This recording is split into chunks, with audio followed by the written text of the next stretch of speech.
என்ற ஒரு அற்புதமான மூலிகை. ஏற்கனவே நம்ம பாலில் சுத்தம் பண்ண மூலிகை தான் கல்மதம். இந்த மூலிகை வந்து பேரே பாருங்கள், கல் கசிவிலிருந்து வரக்கூடிய அற்புதமான கல்மதம். நிறைய ஸ்டேட்டில் வந்து இந்த மலைப்பகுதியில் கிடைக்கக்கூடிய கல்மதம் இது வந்து அவ்வளோ நல்லது. இந்த நவமூலத்துக்கு, மூலம் என்பது ஆசன, எரிச்சல், பவித்திரம் மற்றும் இந்த குடல் கெட்டு போய் வெளியே வர்றது, உள்மூலம், வெளிமூலம், இரத்த மூலம், இப்படியாக 9 மூலங்களை கொண்ட உடல் ஆசன குழாயில் வரக்கூடிய இந்த மூலங்களை, நவமூலங்களை தீர்க்கக்கூடிய அற்புதமான சப்ஜெக்ட் தான் இந்த கல்மதம் என்கின்ற அற்புதமான கல் கசிவிலிருந்து எடுக்கப்படுகின்ற மூலிகை. இதை வந்து 6 முறை சுத்தம் பண்ணணும்னு சொல்லியிருக்கேன். ஏற்கனவே வந்து பாலில் புடம் போட்டது, பாலில் ஊற வச்சு அதெல்லாம் காமிட்டோம்.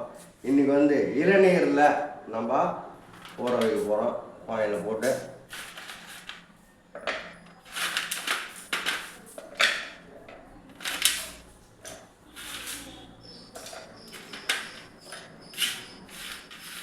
இது ரொம்ப நைஸாக இருக்கும். தொட்டாவே வந்து கை நைஸாகிடும். அப்படி ஒரு அற்புதமான சித்தர்கள் கண்டுபிடிப்பு கல்மதம் என்கின்ற மூலிகை. இந்த இளநீரில் சுத்தம் பண்ண நம்ம அடுத்தடுத்து ஒவ்வொன்றா சுத்தம் பண்ணிக்கலாம். ஒவ்வொன்றா ஒரு 6 ஐட்டத்தில் சுத்தம் பண்ணால் இந்த குளுமையான ஐட்டங்கள்லேயே நல்லெண்ணெயில் அடுத்த முறை அப்படின்னு சுத்தம் பண்ணாங்க இந்த சிறப்பாக வேலை செய்யும் மூலத்துக்கு. நம்ம இளநீர் விட்டோம்.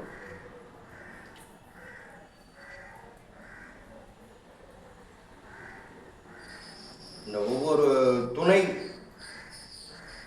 மூலிகை பால், இந்த துணை மூலிகைனாவே பால், இளநீர், நல்லெண்ணெய் இப்படியான குளுமையான ஐட்டங்களை கொண்டு நம்ம தூய்மை பண்ணுறப்போ அதனுடைய சத்துக்கள் இந்த கல்மதத்தில் ஊறி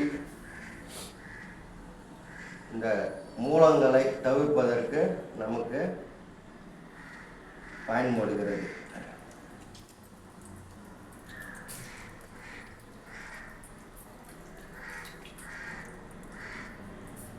இப்படியாக இந்த இளநீர் விட்டு தூய்மை செய்து கொதிக்க வச்சு, இளநீரில் கொதிக்க வச்சு அந்த தண்ணி சுண்டன பிறகு எடுத்து காய வச்சு எடுத்து வச்சுக்கலாம். ஒவ்வொரு சுத்தியும் இப்படி தான் இந்த நவமூலத்துக்கு உதவுகிறது. அடுத்து ஒரு அற்புதமான மூலிகையுடன் சந்திக்கலாம். சிவாய நம.